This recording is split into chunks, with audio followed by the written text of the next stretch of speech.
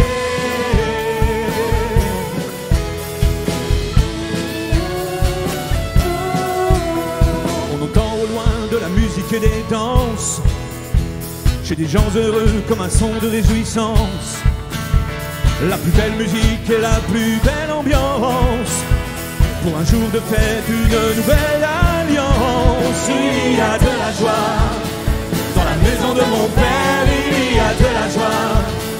Pas besoin de changer d'air, nous venons célébrer et fêter ce que Dieu fait, car nous étions perdus, mais Jésus nous a sauvés.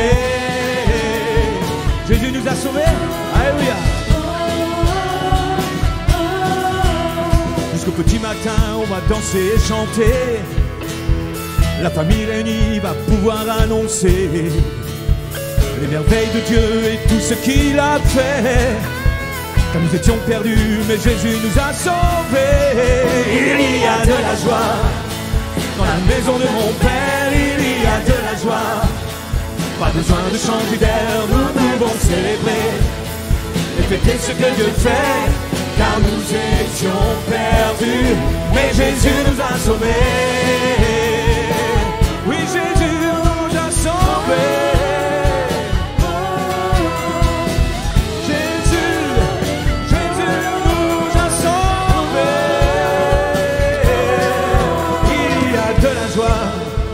Dans la maison de mon père, il y a de la joie.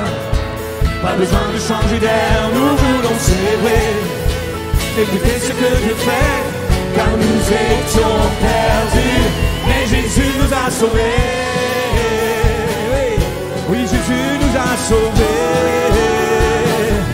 Oui, Jésus nous a sauvés. Oui, Jésus nous a sauvés.